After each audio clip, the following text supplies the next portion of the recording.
الرحيم الحمد لله رب العالمين والصلاة والسلام على الحبيب المصطفى أبي القاسم محمد اللهم صل على محمد وآل محمد. اللهم صل على محمد وآل محمد. اللهم صل على محمد وآل محمد وآله الطيبين الطاهرين وأصحابه المنتجبين ومن تبعه بإحسان إلى يوم الدين. اللهم بحق محمد وآل محمد عليه صل على محمد وآل محمد وارزقنا ووالدينا وأزواجنا وأولادنا وذرياتنا من بعدنا حب محمد وآل محمد. اللهم أحينا على ذلك وأمتنا على ذلك واحشرنا في زمرة من أحب محمدا وآل محمد مع محمد وآله يا كريم. أعوذ بالله من الشيطان الرجيم. ولقد آتينا موسى الكتاب وقفينا من بعده بالرسل وآتينا عيسى ابن مريم البينات وأيدناه بروح القدس أفكلما جاءكم رسول بما لا تهوى أنفسكم استكبرتم ففريقا كذبتم وفريقا تقتلون. صدق الله العلي العظيم. أيها الإخوة السلام عليكم ورحمة الله وبركاته. Waalaikumsalam warahmatullahi wabarakatuh. Seperti biasanya kita mulai pengajian kita dengan salawat bersama-sama. Allahumma salli ala nuril anwar, Allahumma salli ala nuril anwar, wasirril asrar, wasirril asrar, tiryaqil aghyar, bi'iyamil ahyar, miftahi babil yasar, bi'iftahi babil yasar, sayyidina Muhammadin al-Mukhtar, sayyidina Muhammadin al-Mukhtar, wa alihi al-athhar, wa alihi al-athhar, wa ashabihi al-akhyar, wa ashabihi al-akhyar, adada ni'amillahi wa afdhalih. adada ni'amillahi wa afdhalih. Malam ini kita teruskan kajian kita berkaitan dengan tafsir rutin kita surat Al-Baqarah. Malam ini kita akan sampai kepada ayat ke-87.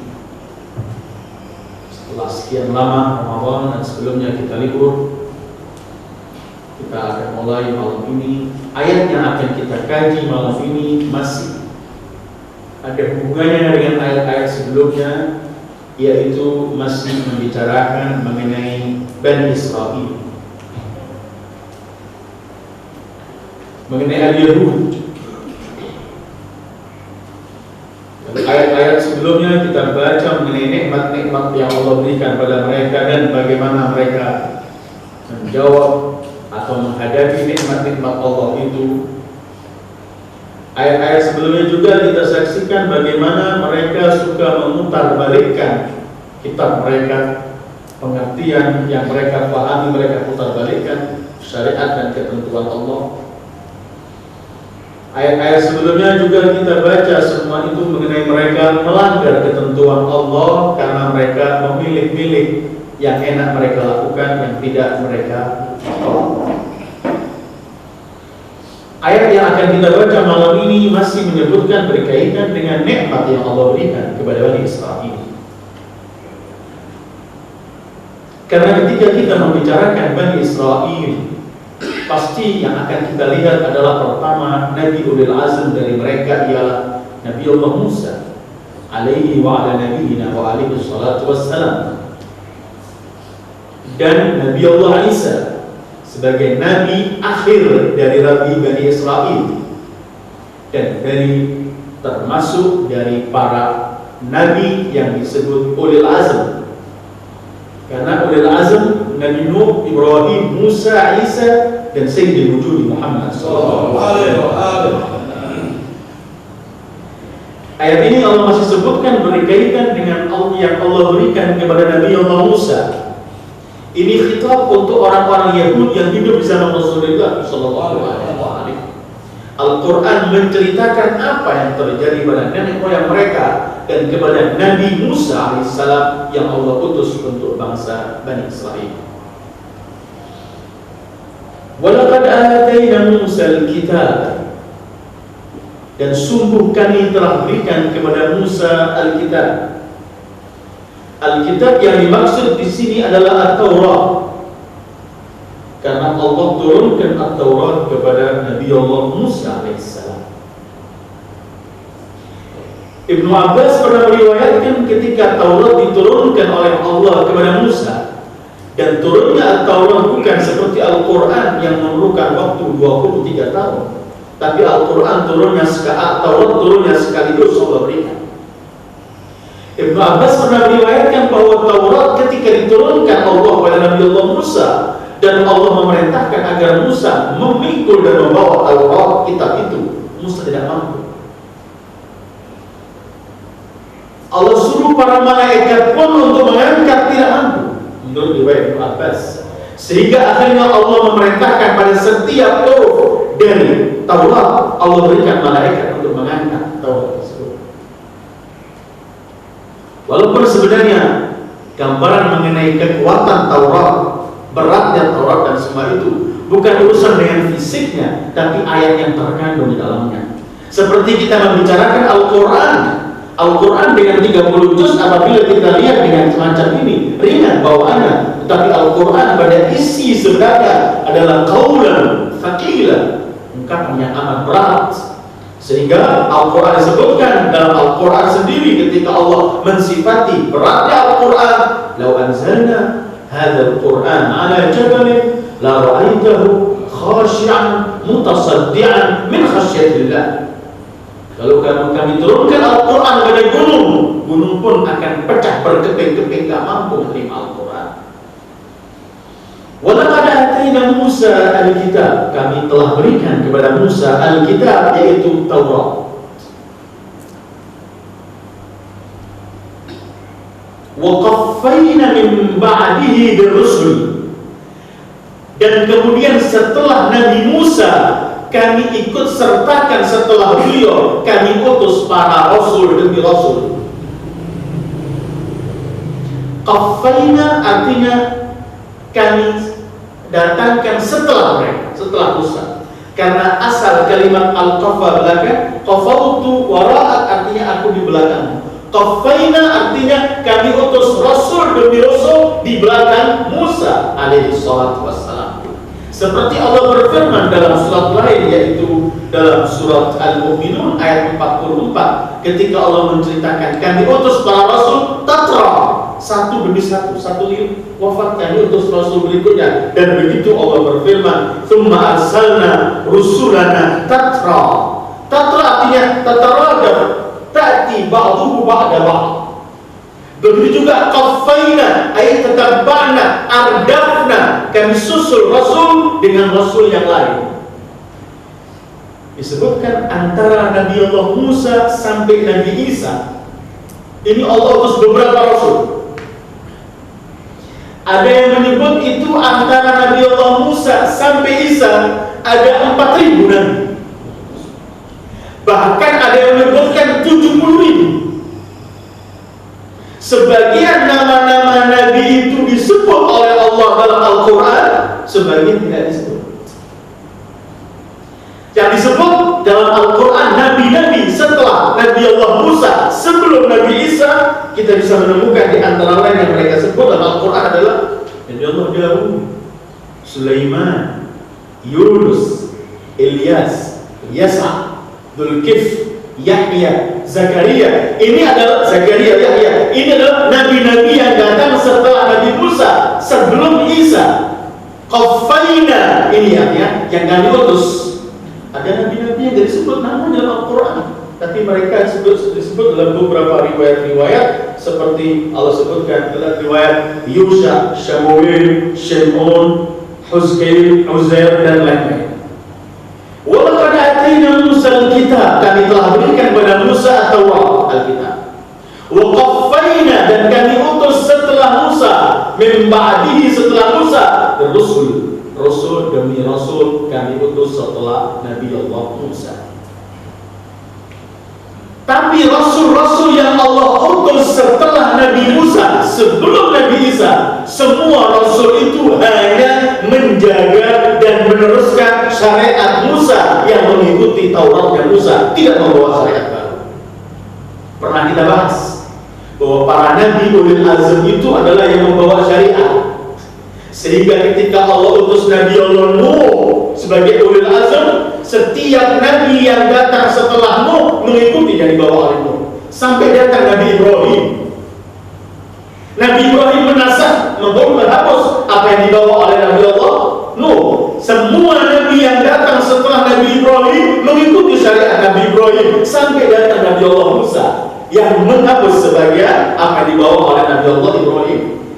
Nabi Musa membawa Taurat, dan setiap Nabi yang datang setelah Nabi Musa semua mengikuti syariat yang dibawa oleh Nabi Allah Musa sampai datang Nabi Allah Isa. Maka Isa tugasnya menghapus beberapa syariat yang dibawa oleh Nabi Allah Musa. Ketika Nabi Allah Sayyidul Wujudi Muhammad sallallahu alaihi wasallam diutus oleh Allah, maka beliau menghapus syariat Isa. Walaqad atayna Musa al-kitab wa qaffayna min ba'dihi bil rusul. Kami utuskan setelah Nabi Allah Musa dengan rasul demi rasul. Sebagian disebut oleh Al-Quran dan sebagian tidak disebut oleh Al-Quran. Bahkan ada satu riwayat Rasul bersabda, kalau kalian mohon kepada Allah dengan menyebut nama-nama Nabi yang terkenal, minta kepada Allah juga dengan nama-nama Nabi yang tidak terkenal, karena tetap kedudukan mereka tinggi di sisi Allah. Walaqad atayna Musa al-kitaba wa qaffayna min ba'dihi bir-rusul. Setelah Allah membicarakan Nabi Musa dengan Tauratnya dan ada rasul-rasul setelah Nabi Musa, sekarang Allah membicarakan Nabi terakhir dari Bani Israel yang juga merupakan Nabi ulil azm. Allah sebutkan wa atayna Isa ibn Maryam al-bayyinat wa ayyadnahu bi ruhil qudus. Kami berikan kepada Isa putra Maryam al-bayyinat, artinya al-mu'jizat, al-barahin, bukti-bukti. Apa mukjizat Nabi Musa dan apa bayyinat yang dibawa oleh Nabi Allah Isa? Nabi Allah Isa termasuk menyembuhkan orang yang belah, menyembuhkan orang yang buta, menghidupkan orang yang mati, tahu apa yang disimpan orang-orang di rumahnya, dan tahu Injil yang beliau bawa juga merupakan bayyinat. Ketentuan-ketentuan Allah yang Allah berikan padanya, semua itu adalah bayyinat. Kami berikan kepada Isa putra Maryam semua bukti-bukti, mukjizat demi mukjizat sebagai saksi dan bukti atas kenabian Isa. Apa buktinya? Semua mukjizat Nabi Isa, dan termasuk adalah kitab yang Allah turunkan kepada Nabi Allah Isa yang bernama Injil. Karena di Injil juga banyak bukti-bukti, dalil-dalil yang kokoh mengenai ketuhanan, mengenai kenabian, mengenai hari kiamat, mengenai syariat dan semuanya itu semua terkandung dalam arti al-bayyinat. Karena arti al-bayyinat dalam segi bahasanya ialah al-wadhihat, sesuatu yang gamblang, dan seluruh bukti yang dibawa oleh para nabi pasti gamblang mengenai semua dalil yang mereka bawa. Wa atayna Isa ibn Maryam. Allah kalau menyebut Isa ini sering, Nabi Siti Maryam ini ada 7 kali disebut namanya Al-Quran.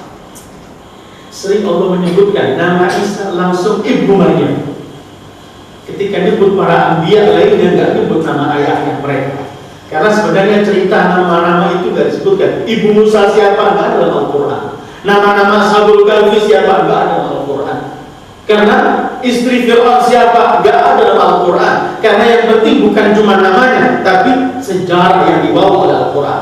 Tapi kalau berbicara Isa, Allah tekankan Isa putra Maryam, supaya jangan pernah orang menganggap bahwa Isa punya ayah. Isa tidak punya ayah. Isa hanya putra Maryam yang Allah ciptakan tanpa ayah. Karena itu Allah tekankan Isa bin Maryam, Isa putra Maryam. Isa itu kalau dalam bahasa Ibrani disebut artinya Aisyu, yang artinya Al-Mubarak, yang penuh berkah. Karena dalam surat Maryam pun Allah mensifati Isa mubarakan aina makan. Kemanapun Isa, di sana ada berkah yang dibawa oleh Isa. Sementara Maryam artinya Al-Khadimah. Al-Khadim artinya menjaga, atau Al-Abidah yang ahli ibadah. Wa atayna Isa ibn Maryam al-bayyinat. Ketika Nabi Allah Isa datang, Nabi Isa lah yang akan membawa syariat baru dengan Injilnya, mulai menghapus apa yang dibawa oleh Nabi Allah Musa dalam Tauratnya. Wa atayna Isa ibn Maryam al-bayyinat wa ayyadnahu. Kami kokohkan, kami kuatkan, kami bela. Ayyadnahu, at-ta'yid, at-taqwiyah wal i'anah dalam bahasa. Kami kokohkan, kami kuatkan, kami bantu Isa dengan Ruhul Qudus. Ruhul Qudus, asal arti kalimat Qudus atau Quds artinya at-tahar, suci, bersih. Karena itu kalau dia sebutkan nama Allah Qudus, artinya kita sucikan Allah dari semua hal-hal yang tidak layak untuk Allah. Wa ayyadnahu bi Ruhil Quds. Kami bantu, kami perlengkapi, kami kuatkan perjuangan Isa dengan bayinat, mukjizat-mukjizat tadi, kami kuatkan lagi dengan Ruhul Quds. Siapa Ruhul Quds? Di sini para mufassirin mereka akan ada sedikit perselisihan. Pertama, mereka menyebutkan Ruhul Qudus yang dimaksud di sini adalah Jibril, malaikat Jibril, yang disebut Ruhul Quds atau Ruh Amin. Artinya kami selalu membawa Jibril untuk mendampingi Isa, untuk memberikan kekuatan spirit pada Isa. Wa ayyadnahu bi Ruhil Quds. Yang dimaksud Al-Quds di sini adalah Nabi Allah, malaikat Jibril. Kenapa Jibril disebut Ruh? Ruhul Amin, Ruhul Quds. Karena memang Jibril adalah yang dibawa oleh Jibril. Setiap para nabi yang memperoleh syariat dari Allah, yang membawa Jibril, yang membawa Taurat Jibril, yang membawa Zabur Jibril, yang membawa Injil Jibril, yang membawa Al-Quran Jibril. Yang dibawa oleh Jibril dari Allah untuk para anbiya itu ialah sesuatu yang bisa menghidupkan roh manusia apabila mereka mempraktekkan apa yang ada dalam kitab-kitab ini. Sebagaimana Jibril membawa ma tahya bihil anfus, begitu juga ar-ruh tahya bihil abdan. Badan manusia bisa hidup dengan roh. Hidupan maknawi manusia, spiritual manusia bisa hidup adalah dengan konsep yang dibawa oleh para anbiya, dan yang membawa konsep itu adalah Jibril alaihi salatu wassalam, sehingga beliau disebut Ruh Al-Quds. Arti pertama adalah Jibril. Wa ayyadnahu bi Ruhil Quds, bahwa Jibril disebut oleh Allah Al-Quran Ruhil Quds. Kedua, wa ayyadnahu bi Ruhil Quds. Yang dimaksud ruh di sini, Ruhil Quds ini bukan Jibril, tetapi Injil, kitab yang diterima oleh Nabi Allah Isa.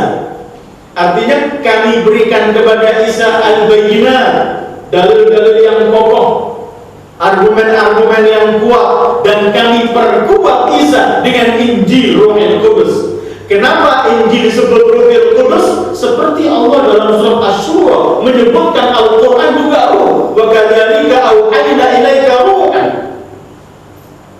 Seperti Al-Quran disebut oleh Allah ruh, karena Al-Quran yang menghidupkan sebenarnya konsep kehidupan. Begitu juga Allah menyebutkan Injil sebagai ruh, juga Injil apabila dipraktekkan oleh umat Isa, mereka pun akan hidup dengan hidup yang selayaknya. Ruh.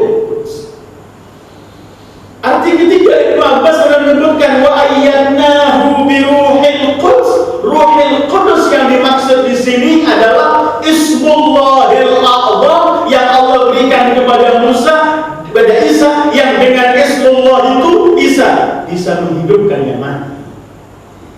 Isa bisa membuat sesuatu dari tanah ditiup jadi burung hidup. Itu memiliki kekuatan. Wa ayyadnahu biruhil quds. Pendapat keempat, Allah sebutkan ayyadnahu biruhil quds, yang dimaksud Ruhul Quds adalah Ruh Isa sendiri yang dengannya dia hidup, karena Ruh itu langsung ditiupkan melalui Jibril tanpa seorang ayat, sehingga Ruh suci yaitu dinisbatkan pada Allah, seperti orang sebut Baitullah atau Naqatullah. Unta Nabi Allah Saleh disebut Naqatullah, dinisbatkan kepada Allah karena mulianya. Dinisbatkan Ruh yang diberikan pada Isa tanpa seorang ayat, mulianya, sehingga dinisbatkan kepada Allah. Ruhul Qudus artinya Ruhullah.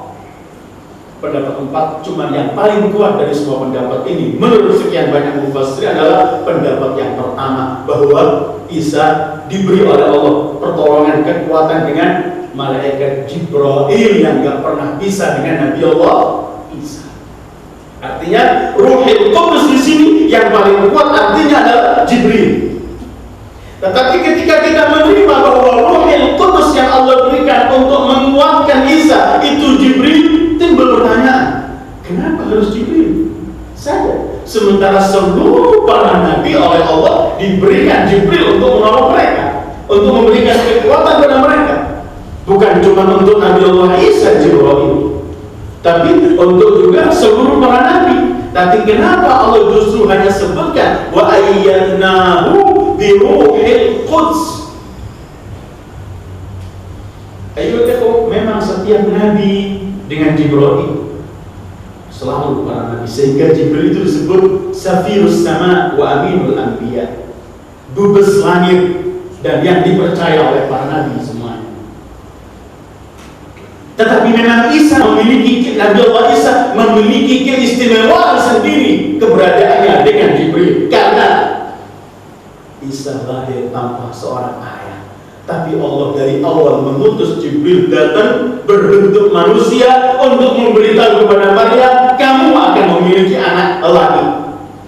Fatamatsalaha, Allah berfirman dalam surat Maryam, fa arsalna ilaiha ruhana, kami utuskan kepada mereka ruhana yaitu Jibril. Fatamatsalaha basharan sawiyya, kemudian Jibril berbentuk di depan Maryam sebagai manusia yang sempurna. Dari sebelum mulai hamil sudah ada Jibril. Mulai sebelum hamil justru sudah ada Jibril. Jadi punya keistimewaan. Fa ayyadnahu biruhil quds, kami berikan pertolongan kekuatan Isa dengan Jibril semenjak awal sebelum dilahirkan.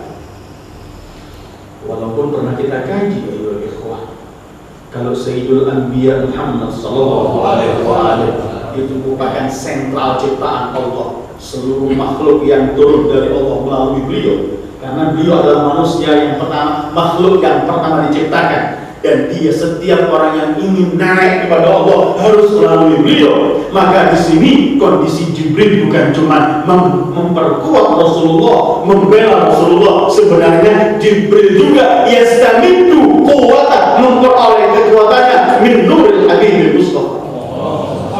Karena itu kemudian Jibril mengatakan kebanggaan beliau adalah annahu, bukan muayyid, pembela Rasul tidak, tapi annahu khadim Rasulillah sallallahu alaihi wasallam. Wa ayyadnahu bi ruhil quds, kami berikan pertolongan, pembelaan, bantuan untuk Maryam, Ruhul Quds yaitu Jibril. Terus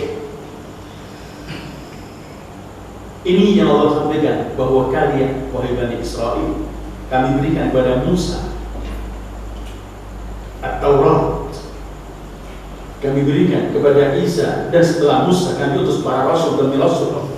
Kemudian kami tutup Rasul Bani Israel dengan Nabi Isa terakhir. Artinya Allah ingin menampakkan, hei Bani Israel yang sekarang ini antum anak cucunya, ini di hadapan Rasulullah, bahwa nenek moyang kalian merupakan bangsa yang dipilih oleh Allah. Dari bangsa kalian beribu para nabi, beribu para rasul, dan termasuk Taurat Musa turun untuk bangsa kalian, Nabi Isa dari bangsa kalian, Injil untuk bangsa kalian. Tetapi apa yang terjadi? Kita dengarkan, teruskan ayat berikutnya. Ayat masih dalam satu ayat 87 itu.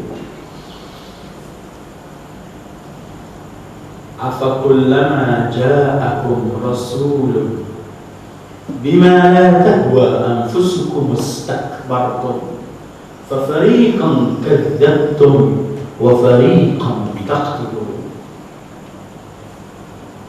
Apakah setiap datang seorang rasul diutus Allah kepada kalian, kemudian yang dibawa para rasul itu gak sesuai dengan keinginan kalian, terus kalian congkak, kalian tolak semua apa yang dibawa rasul tersebut. Sebagian rasul itu kadzdzabtum, kalian bohong. Fariqan kadzdzabtum, Musa, Isa, semua kalian bohongi. Wa fariqan, sebagian para rasul taqtulun, kalian bunuh. Tak seperti Zakaria, Yahya, mereka bunuh. Kita mau berhenti dengan ayat ini karena ayat ini bukan cuma cerita terhadap Bani Israil, tapi ayat ini tetap berjalan sampai hari kiamat. Kenapa Bani Israil menolak kebenaran? Kenapa orang-orang Yahudi di zaman Rasulullah yang Allah turunkan ayat ini untuk mereka? Kenapa setiap datang Rasul kepada kalian yang dibawa oleh Rasul itu nggak sesuai dengan hawa nafsu kalian, dengan keinginan kalian, spontan kalian congkak dan menolak apa yang dibawa Rasul? Sebagian Rasul kalian bohongi, sebagian Rasul kalian bunuh. Tak turun gimana? Ternyata urusannya adalah hawa nafsu. Kenapa orang menolak kebenaran? Orang ini selalu punya ego dalam diri. Kalau yang senang baginya ia terima, kalau yang tidak ia senangi ia tolak. Ia tolak bukan karena salah, ia tolak bukan karena keliru, tapi ia tolak karena gak enak untuk dirinya. Afakullama ja'akum rasulun bima la tahwa, ay bima la tahib istakbartum, kalian congkak. Pernah kita bahas ya ikhwah, dan sebentar lagi saya mau berkesejenak saja dari ayat-ayat Al-Quran mengenai penyakit mengikuti hawa nafsu apa saja dalam Al-Quran dan bagaimana bahaya. Karena ini musibah terbesar untuk anak Anda. Ini sumbernya orang menolak kebenaran. Ini orang berani karena sumber satu ini orang berani kafir daripada menerima kalau membawa kebenaran full. Orang-orang di zaman Rasul kan begitu Bani Israil, orang Yahudi. Kok yang datang Nabi terakhir bukan dari bangsa kami? Bukan kebenaran yang mereka lihat ini salah tidak benar, tapi kok datang dari bangsa Arab, bukan dari Israel. Pandangan orang-orang Yahudi. Orang Arab jahiliyahnya sendiri pun begitu. Kenapa Nabi kok dari Bani Hashim? Kenapa? Bukan bahwa yang dibawa Nabi ini bohong, bukan. Bukan Nabi ini cacat, tidak. Tapi kenapa kok dari Bani Hashim? Abu Jahal kan pernah tanya sama Abu Sufyan, kamu lihat Muhammad ini bohong gak? Kata Abu Sufyan, tak pernah kita bohong. Majarabna alaihi kadhiba. Mulai kecil kita kenal, tidak pernah bohong. Bukankah yang julukannya As-Shadiqul Amin? Tapi kalau semua dari Bani Hashim, di mana kita?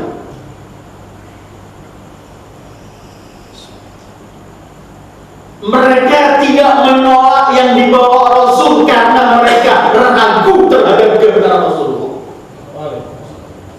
Mereka menolak Quran bukan karena Qurannya bagi mereka salah, tidak. Mereka mengakui gak ada bahasa seindah bahasa Al-Quran. Mereka lisan. Sehingga Al-Quran mereka pernah berkata, "Lau unzila hadzal Qur'an ala rajulin min qaryatayn 'azim." Coba Quran ini diturunkan kepada salah satu orang dari penghuni desa ini, kami ikuti, yaitu Taif pada Urwa As-Saqafi, atau di Makkah kepada Walid bin Mughirah, kami ikut, tapi kok turun nggak kepada Muhammad? Jadi bukan Qurannya mereka tolak, tapi kenapa kepada Muhammad? Kita kembali sekarang pada ayat ini. Afakullama ja'akum rasulun, apakah setiap datang kepada kalian seorang rasul bima la tahwa anfusukum, yang gak sesuai dengan keinginan kalian, dengan hawa nafsu kalian, istakbartum, kalian congkak. Tidak ada congkak dan sombong yang lebih dahsyat dari menolak kebenaran. Sombong bukan pakaian yang mahal, bukan rumah yang mewah, bukan itu. Tapi sombong itu ialah menolak kebenaran dan meremehkan hamba Allah. Al-kibr batalul haq wa ghamdun nas, dan congkak yang paling dahsyat ialah menolak kebenaran setelah tahu bahwa ini kebenaran. Iblis oleh Allah disebut istakbarta, karena iblis bukan gak tahu bagaimana kemuliaan ada di sisi Allah, tahu. Tapi iblis cuma, aku diciptakan dari api, mau sujud kepada makhluk yang diciptakan dari tanah, enggak. Urusannya bukan ia menolak, bukan tidak tahu kebenaran yang ada pada perintah itu, tahu, tapi urusannya gak sesuai dengan keinginannya. Sehingga dalam riwayat iblis pernah berkata, ya Allah, perintahkan aku selain ini, aku akan menyembah padamu sembahan yang gak pernah dilakukan oleh makhluk siapapun dari makhluk. Tapi yang satu ini jangan perintahkan aku sujud pada Adam. Allah kemudian berfirman, hei iblis, aku mau disembah sesuai dengan kehendakku, bukan dengan kehendakmu. Istakbart. Afakullama ja'akum rasulun bima la tahwa. Masalah hawa nafs. Apa artinya hawa itu? Hawa itu adalah al-mailu ila syai', condong pada sesuatu. Asyahwah atau ar-raghbah, menginginkan sesuatu. Tapi perlu saya garis bawahi sebelum saya teruskan, bukan semua keinginan hawa nafsu itu, bukan semua keinginan jiwa itu dilarang oleh Allah. Keinginan-keinginan yang diizinkan oleh Allah diserahkan oleh Allah. Jiwa kepingin punya harta, diizinkan, tapi Allah mengatakan lewat cara halal. Jiwa menginginkan wanita, diizinkan oleh Allah lewat cara halal. Bukan semua yang keinginan jiwa itu dilarang oleh Allah, tidak. Tapi keinginan jiwa yang melanggar ketentuan Allah, melanggar ketentuan hak yang dibawa oleh para nabi, ini yang dilarang oleh Allah. Karena setiap manusia diciptakan oleh Allah begini, zuyyina linnasi hubbus syahawat minan nisa wal banin wal qanatir al muqantara min al dhahab wal fidda wal khayl al musawwama wal an'am wal harth. Ini zinatul hayatid dunya, ini hiasan dunia. Semua manusia menginginkan itu. Wanita, anak, harta, kendaraan khayl musawwama, lahan, ternak. Ini hal-hal yang keinginan manusia. Allah larang, silahkan, tapi pada jalur yang diizinkan oleh Allah. Tetapi al-hawa itu ialah selalu digunakan untuk menginginkan sesuatu yang bertentangan dengan hak.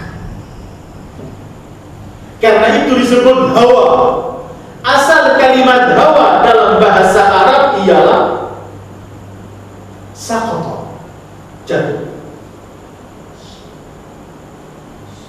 Allah berfirman, a'udzu billahi minasy syaithanir rajim, aw tahwi bihri fi makanin sahiq, atau dibawa dijatuhkan oleh angin sampai ke lubang yang paling dalam, jatuh. Dan hakikatnya orang mengikuti hawa nafsunya pasti akan jatuh. Karena itu dalam mufradat disebutkan al-hawa musamman, hawa disebutkan hawa li'annahu yahwi bi sahibihi fid dunya ila kulli dahiyah wa fil akhirah ila hawiyah.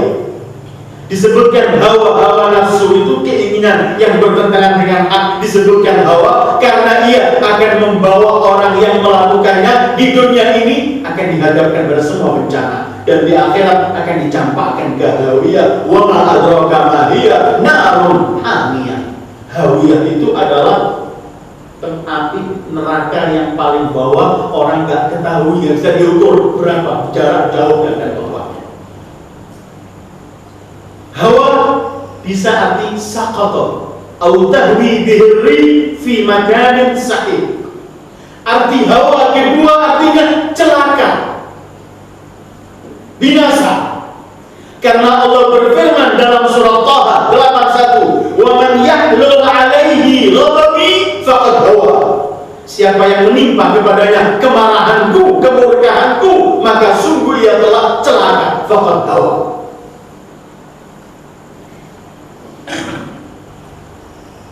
Dan ada beberapa arti lagi dalam Al-Quran. Begitu orang menyebutkan summiya nafs karena hawa, karena yahwi bi sahibihi fid dunya ila kulli da'iyah wa fil akhirah ila al-hawiyah. Hawa nafs. Apa sebenarnya hawa nafs? Keinginan, dorongan jiwa menginginkan sesuatu yang sesuatu itu bertentangan dengan kebenaran yang dilarang oleh Allah. Rasul sallallahu alaihi wasallam beliau pernah bersabda, "Inna akhwaf ma akhaf atau ma akhaf ya riwayat. Inna akhwaf ma akhaf ala ummati al-hawa, tiba'ul hawa wa tulul amal." Sesuatu yang paling kutakutkan kepada umatku ini dua hal. Pertama, mengikuti hawa nafsu. Kedua, banyaknya, panjangnya angan-angan dan khayal dan cita-cita. Dua hal. Kemudian diteruskan, amal hawa fayasuddu anil haq. Karena mengikuti hawa itu pasti menjadikan ia berpaling dari kebenaran. Wa ammatulil amal, sementara panjangnya dan banyaknya angan-angan itu fayunsil akhirah, akan melupakan akhirat. Yang masih lama. Padahal hari-hari ini kita setiap hari menyaksikan orang mati, tidak ada. Sudah nggak ada lagi yang kita khayalkan panjang-panjang. Yang kita bisa persiapkan ialah bahwa kita keluar dari rumah belum tentu kembali ke rumah masih utuh, tapi bisa juga jenazah. Setiap hari kita ingat itu, dan Allah telah menunjuk kepada kita di hari-hari setiap saat kita menyaksikan semacam itu, dan tidak perlu kita heran karena kapan saja ajal itu ada, pasti akan datang. Yang paling kutakutkan pada umatku Rasulullah dua hal. Pertama, mengikuti hawa nafsu karena ia akan menampingkan dia, akan menjadikan dia menolak kebenaran, dan kedua, banyaknya angan-angan dan cita-cita karena itu akan melupakan akhirat. Ayo ikhwan, hawa nafsu ini adalah kunci yang membukakan syaitan untuk merusak kita. Syaitan itu gak bisa masuk pada kita kalau gak dibuka, gak dipersilahkan oleh hawa nafsu. Syaitan yang luar ini gak bisa masuk ke dalam, kecuali kalau dibukakan pintu oleh hawa nafsu. Karena itu orang mengatakan kalau kita ingin mencari perbedaan dorongan syaitan, waswas syaitan, rayuan syaitan dengan dorongan hawa nafsu, orang pernah berkata, kalau syaitan itu cuma menginginkan kamu, yang penting kamu melanggar Allah. Kamu diajak berzina, kamu lewat, mampu bertahan. Gak berzina, diajak mencuri. Kamu bertahan, gak mencuri, diajak yang lain. Yang penting kamu melanggar. Tapi kalau hawa tidak, fokus dia. Kalau dia ingin mengajak kamu untuk mencuri, kamu lawan, tetap dipaksa, dirayu sampai tetap kamu mencuri. Itu hawa. Dan dorongan yang lebih keras. Syaitan yajri min ibni Adam majrad dam. Itu kalau dimasukkan. Karena itu jihad dan nafs lebih sulit daripada jihad yang di luar, karena urusannya ada di dalam. Itu orang berkata begini, al-insan huwa nafsu. Manusia itu, hakikat manusia itu jiwanya. Kalau ia mampu melawan jiwanya, melawan hawa nafsunya, maka ia tetap manusia. Kalau dia tidak mampu melawan, maka dia bukan lagi manusia.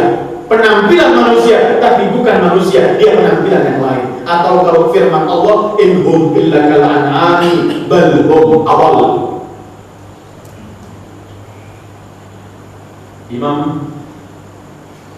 Imam Ja'far pernah, ada Abdullah bin Sinan, murid Imam Ja'far. Beliau pernah tanya pada Imam Ja'far,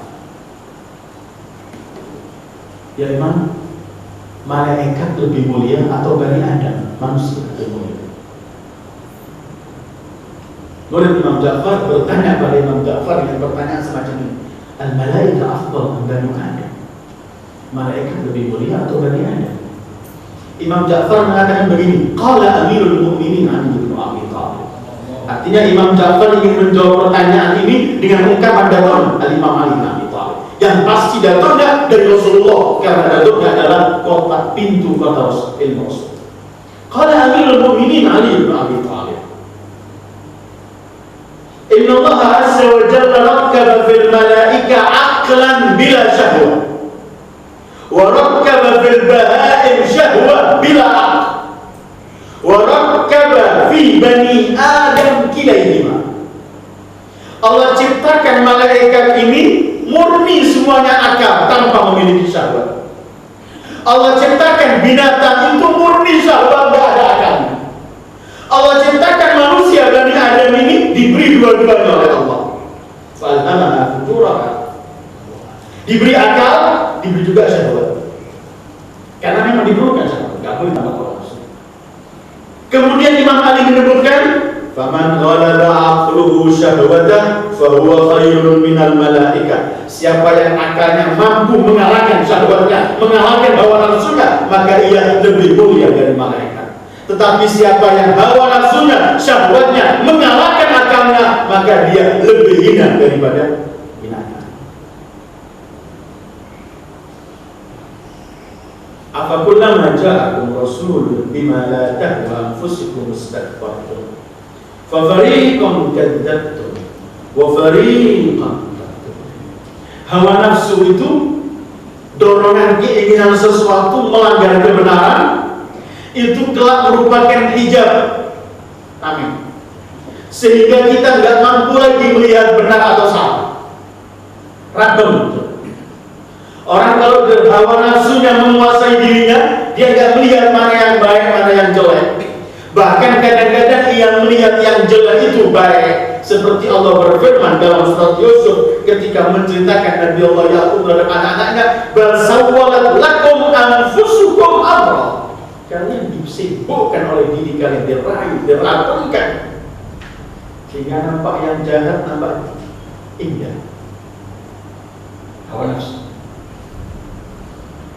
Ayo ikhwah, saya akan berhenti sejenak dengan ayat-ayat Al-Quran. Apa saja hawa nafsu ini merusak apa saja dalam kehidupan manusia. Karena sebenarnya ini mudah kita bicarakan hawa nafsu, mudah kita bicarakan bahaya hawa nafsu. Tapi melawan hawa nafsu perlu kekuatan, perlu mujahadah, perlu melawan, perlu banyak hal yang kita lakukan. Tapi kalau nggak bisa mengalahkan, kita akan binasa. Al-Imam Ja'far beliau pernah mengatakan, la tada'in nafs wa hawaha fa inna hawaha fi radaha wa tarkun nafsi wa ma tahwa da'uha wa kafun nafsi amma tahwa dawaha. Jangan biarkan keinginan hawa nafsu begitu saja, karena semua keinginan hawa nafsu itu pasti membawa kehancuran. Setiap kamu berikan permintaan hawa nafsu, itulah penyakit yang paling dahsyat. Dan setiap kamu lawan hawa nafsu, itulah obat untuk diri. Fa inna tarkun nafsi wa ma tahwa da'uha. Membiarkan keinginan jiwa dengan apa saja yang diinginkan, ini penyakitnya. Wa kafun nafsi amma tahwa da'uha. Melawan hawa nafsu itu obatnya. Dalam Al-Quran, kalau kita baca sekarang ini, mereka menolak kebenaran karena kebenaran datangnya tidak sesuai dengan keinginannya. Afakullama ja'akum rasulun bima la tahwa anfusukum wastakbartum Fafariqan kadzdzabtum wa fariqan taqtulun. Dan Allah menggunakan kalimat taqtulun dengan fi'il mudhari' walaupun itu telah terjadi. Tapi mereka Bani Israel yang ada Yahudi di zaman Rasulullah juga mereka selain membohongi Rasulullah, mereka juga selalu usaha ingin membunuh Rasulullah. Dan sampai hari kiamat, setiap membawa kebenaran, ada manusia-manusia yang tidak senang melihat kebenaran itu, usaha untuk membunuh yang membawa kebenaran itu. Itu biasa. Fariqan kadzdzabtum wa fariqan taqtulun. Coba kita lihat dalam Al-Quran. Saya tulis dari 9 hal dan jelas lebih banyak, lebih dari ini pasti. Pertama, kalau kita membaca Al-Quran, kita melihat bahwa puncak kekufuran orang itu ialah ketika ia mengikuti hawa nafsu. Allah berfirman, فَلَا يَصُدَّنَّكَ عَنْهَا مَنْ لَا يُؤْمِنُ بِهَا وَاتَّبَعَ هَوَاهُ فَتَرْدَى. Dan kamu berpaling darinya karena orang tidak mengimaninya dan mengikuti hawa nafsunya, dan pasti dia akan binasa. Dari ayat ini, orang menolak keimanan, menolak kebenaran karena mengikuti hawa nafsu. Dan setiap orang mengikuti hawa nafsu, fatarda, pasti binasa. Ajilan cepat, atau ajilan atau lambat, pasti binasa. Kedua, Allah sebutkan ayat berikutnya, orang menolak kebenaran itu menurut Al-Quran. Akan saya bacakan ayat yang kita lagi, Al-Qasas ayat 50. Orang menolak kebenaran itu, menolak syariat Allah itu karena mengikuti hawa nafsu. Allah berfirman, A'udzubillahi minasyaitonir rajim. Fa in lam yastajibu lak fa'lam annama yattabi'una ahwa'ahum wa man adallu mimman ittaba'a hawahu bighairi hudan min Allah innallaha la yahdil qaumadh dhalimin. Kalau mereka enggak menyauti panggilanmu ya Muhammad sallallahu alaihi wasallam, kalau mereka enggak mengikuti apa yang kamu ajak, fa illam yastajibu, kalau mereka enggak mengiyakan, enggak menyauti, enggak mengikuti yang kamu ajak, fa'lam, ketahuilah apa masalahnya mereka menolak. Fa'lam annama yattabi'una ahwa'ahum, ketahui karena mereka sedang mengikuti hawa nafsu mereka. Ikhwah, ayat ini dan yang kita baca 87 ini adalah ayat yang terus berjalan. Tinggal kita melihat di mana kita mengikuti kebenaran enak atau tidak, tapi karena aku aja kita ikuti, atau kita mengikuti kebenaran dan kalau sesuai, kalau nggak sesuai kita nggak ikuti, akhirnya kita ego, kita mengikuti diri bukan mengikuti Allah. Kalau mengikuti Allah nggak pakai nawar, sami'na wa ata'na. Tapi kalau mengikuti diri dan ego, yang enak untuk saya terima. Kalau nggak enak, fa illam yastajibu lak fa'lam, kalau mereka enggak mengikuti kamu, ketahuilah annama yattabi'una ahwa'ahum, mereka karena mengikuti hawa nafsu. Bukan kurang dalil, bukan kurang gamblang kebenaran, bukan kurang argumen, bukan enggak nampak, semuanya nampak tetapi enggak sesuai dengan keinginan, harus ditolak. Kedua, ayat yang saya baca yang sama tadi, ayat 50, menunjukkan bahwa sesat yang paling jelek, semua sesat jelek, tapi yang paling di atas nomor satu sesatan itu ialah yang mengikuti hawa nafsu. Karena Allah berfirman, wa man adallu, siapa lagi yang lebih sesat dari orang yang mengikuti hawa nafsunya? Wa man adallu mimman ittaba'a hawa, siapa lagi yang lebih sesat? Artinya gak ada lagi yang lebih sesat seperti orang yang mengikuti hawa nafsu. Ketiga, Allah sebutkan dalam Al-Quran di sini bahwa orang yang mengikuti hawa nafsunya, pintu hidayah ditutup oleh Allah. Hatinya ditutup, stempel, mulutnya distempel, matanya distempel, pendengarannya distempel, semua gak bisa lapor semua. Sudah buntu. Allah berfirman, ara'aita man ittakhadha ilahahu hawa, afa anta takunu alaihi wakila am tahsabu anna aktharahum yasma'un aw ya'qilun innahum illa kal an'ami bal hum adallu sabila. Al-Furqan 43-44. Maka kami melihat, menyaksikan orang yang menjadikan hawa nafsunya sebagai Tuhan. Hawa nafsunya sebagai Tuhan. Artinya seluruh instruksi kehidupan ini mengikuti instruksi hawa nafsu, bukan hak. Enak, ya, enggak. Apakah kami melihat dari Sayyidul Wujud Muhammad SAW, orang yang menjadikan hawa nafsunya sebagai Tuhannya? Apakah kamu tetap dipilih oleh Allah untuk menjaga mereka? Artinya berurusan biar tinggal di mereka. Terus, apakah kamu anggap sebagian banyak dari mereka itu mendengarkan atau memiliki akal? Tidak. Innahum illa kal an'am. Mereka adalah bagaikan binatang-binatang atau lebih sesat dari binatang. Yang menjadikan mereka binatang dan lebih sesat dari binatang ini karena mereka mengikuti hawa nafsu. Apakah kamu melihat mereka mendengar atau berakal? Tidak ada. Tutup. Imam Ali pernah mengatakan orang yang mengikuti hawa nafsunya matanya telah buta, telinganya tuli, mulutnya bisu, tidak nampak akalnya hilang, tidak nampak sesuatu. Sudah tidak ada lagi nampak sesuatu. Yang nampak adalah keinginan hawa nafsu.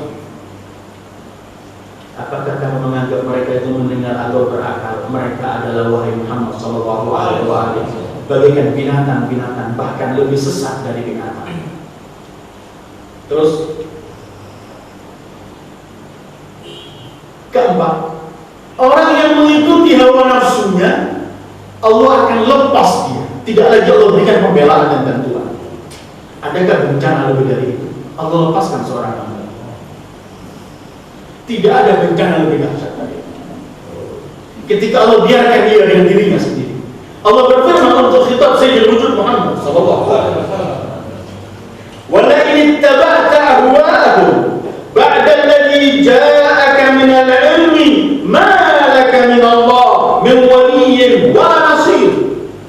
Rasulullah sallallahu alaihi wasallam pasti maksud dari khitab untuk bagi siapa yang ingin mengatakan mengikut Rasulullah. Kalau kamu masih mengikuti walau tabat mengikuti hawa nafsu mereka setelah datang kebenaran, maka kamu akan dilepas oleh Allah. Gak ada lagi pembelaan, gak ada lagi pertolongan. Artinya setiap orang yang mengikuti hawa nafsunya, di saat itu Allah lepaskan dia dengan dirinya. Tidak lagi Allah berikan pertolongan dan bantuan. Kelima, hawa nafsu menyebabkan ulama, seperti yang pernah kita bahas dalam kajian khusus untuk ulama nafsu. Orang yang mengikuti hawa nafsu menyebabkan ulama menjadi keluar dari rel ulama yang sebenarnya. Bahkan akhirnya mereka diperumpamakan oleh Allah bagaikan anjing. Allah berfirman ketika mensifati para ulama mereka menjadi anjing, ketika Allah sebutkan karena mereka mengikuti hawa nafsu. Al-A'raf pernah kita kaji. A'udzubillahi minasyaitonir rajim. What's alaihi naba alladhi atainahu ayatina fansalakha minha fa'atba'ahu syaitan fakana minal ghawin. Bacakan pada mereka wahai Sayyidul Wujud Muhammad cerita orang yang kami berikan ilmu-ilmu ayat-ayat kami, tapi dia lepas dari ilmu-ilmu itu dan mengikuti syaitan. Akhirnya ia tergolong dari orang-orang yang sesat. Terus walau syi'na la rafa'nahu biha. Sebenarnya kalau kami ingin, kami angkat derajat dia biha dengan ayat-ayat, dengan ilmu-ilmu yang kami berikan kepadanya. Walakinnahu akhtada ilal ardh, tapi dia cuma tunduk kepada dunia dan bumi. Wattaba'a hawa, karena ia mengikuti hawa nafsunya. Famasaluhu kamathali kalb, maka contohnya adalah perumpamaan seperti anjing. Kenapa? Semestinya mendapatkan kedudukan tinggi para ulama, jatuh sampai dengan jatuh yang paling hina sampai seperti anjing karena mengikuti hawa nafsu. Karena kalau tadi ulama, ini para dai, para mubalik tidak akan stabil, istiqamah dalam dakwahnya, tapi zigzag perjalanannya karena mengikuti hawa nafsu.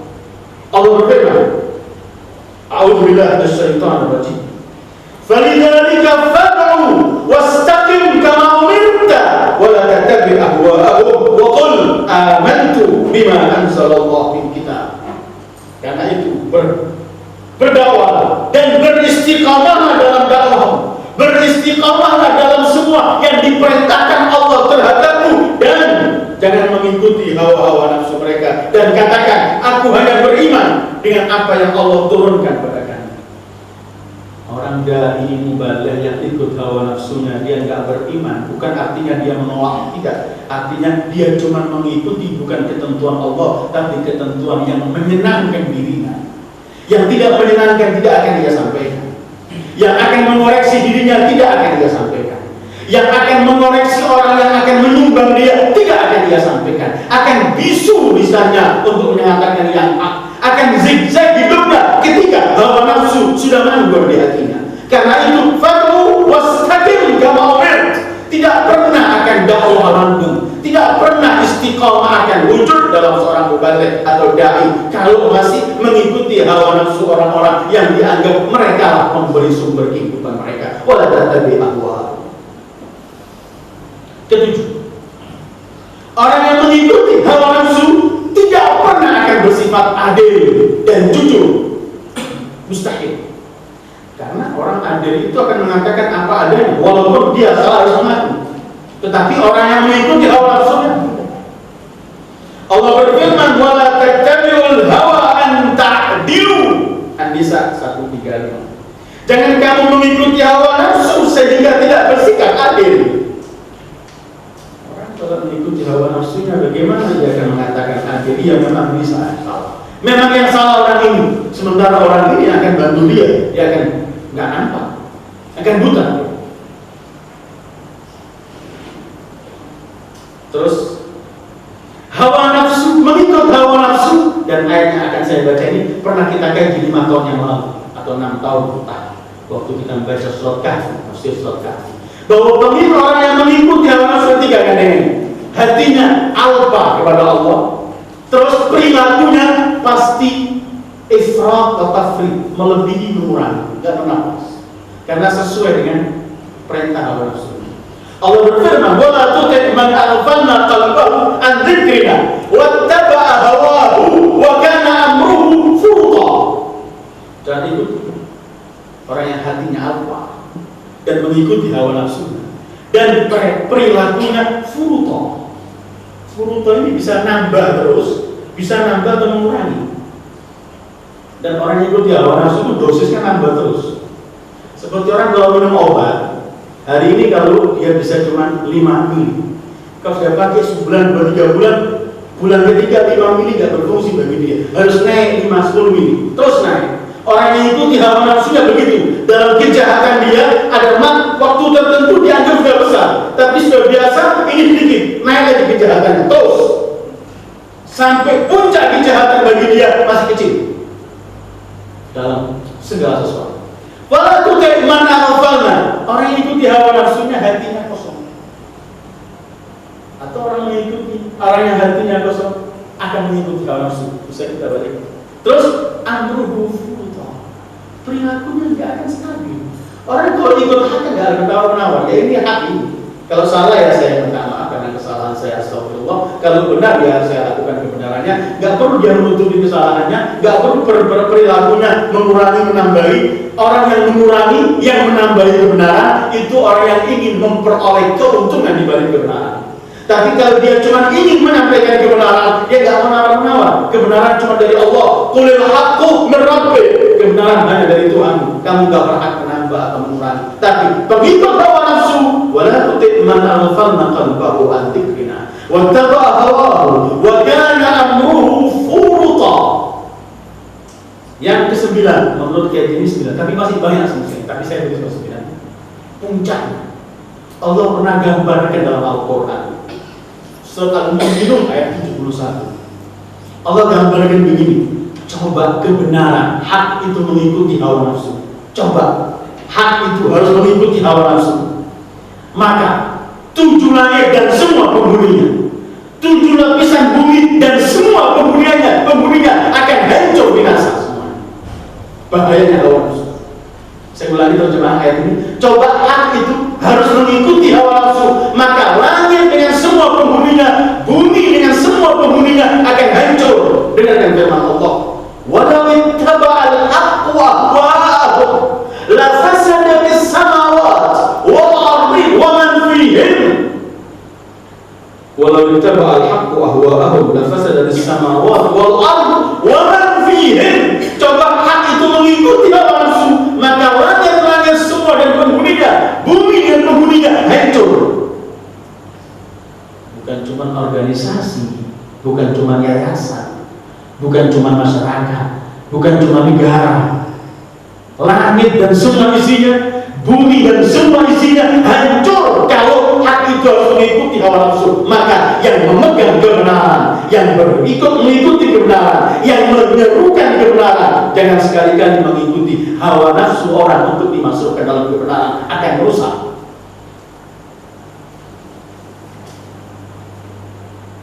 Rasulullah SAW pernah bersabda, beliau membawa hadis qudsi dari Allah. Rasulullah berfirman, wa izzati wa jalali wa 'azamati wa kibriyai wa nuri wa uluwi wa irtifai makani la yu'thiru 'abdun hawahu 'ala hawaya illa shattattu 'alaihi amra wa labastu 'alaihi dunya wa syaghaltu qalbahu biha wa lam u'tihi minha illa ma qaddartu lah.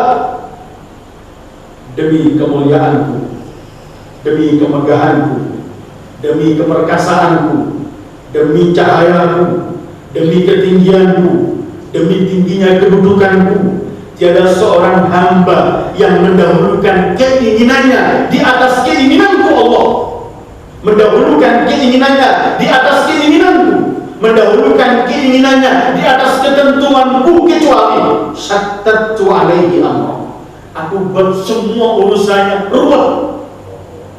Terus walabastu alaihi dunya, aku persulit dunianya, aku persempit pencariannya. Terus wasyaghaltu qalbahu biha, aku sibukkan hatinya cuma ngurusi dunia, tidak ada yang dipikirkan kecuali dunia. Kemudian kata Allah, aku enggak berikan kepadanya dunia kecuali yang telah kutentukan untuknya, enggak tambah.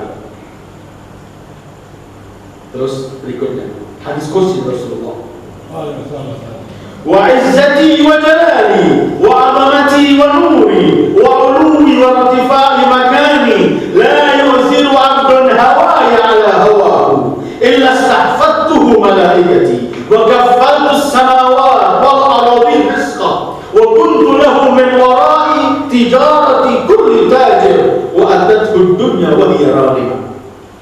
Demi kemuliaanku, keagunganku, ketinggianku, cahayaku, kedudukanku yang tinggi, tiada seorang hamba mendahulukan keinginanku, perintahku atas keinginan dirinya, kecuali Allah berfirman, kecuali aku perintahkan seluruh malaikatku untuk menjaga. Aku titipkan ini untuk para malaikatku. Kedua, aku jadikan seluruh langit-langit dan bumi untuk mencukupi rezekinya. Ketiga, akulah akan dibalik semua perniagaan yang ketika ia berniaga, aku dibalik perniagaan itu. Dan akan kuberikan dunia ini datang kepadanya walaupun ia tidak mengharapkannya. Karena seluruh makhluk ini di tangan Allah. Ketika kita pergi kepada Allah, semuanya oleh Allah diberikan. Ketika kita mendahulukan ego kita atas perintah Allah, yang terjadi ialah kita akan tidak memperoleh kecuali apa yang telah Allah tentukan. Kembali kepada hawa nafsu. Afakullama ja'akum rasulun bima la tahwa anfusukum istakbartum. Kita nggak boleh mengkaji tafsir Al-Quran cuma dalam kajian. Kita juga ingin merenungkan ayat ini. Jangan sampai kebenaran itu datang cuma urusannya nggak enak, gak sesuai keinginan, kemudian kita congkak menganggap lebih tahu dari Allah. Kita kemudian menolak kebenaran bukan karena kebenaran kurang dalil, bukan karena kebenaran kurang argumen, cuma karena kebenaran ini tidak sesuai dengan hawa nafsu. Orang-orang Silahkan baca Al-Quran, selalu orang-orang yang congkak dari zaman para anbiya. Kalau kita baca Al-Ankabut, Al-A'raf, selalu orang-orang yang menolak kebenaran. Qala alladziina istakbaru min qaumi. Orang-orang yang congkak dari kaumnya Nabi itu artinya orang-orang yang menolak kebenaran. Pernah Nabi Syuaib umatnya berkata, Syuaib, apakah sholat yang kamu ajarkan ini mengatur urusan harta kita? Kami nggak mau ikut. Karena dia atur nggak enak. Karena itu orang-orang yang menolak kebenaran selalu adalah orang-orang yang punya kepentingan.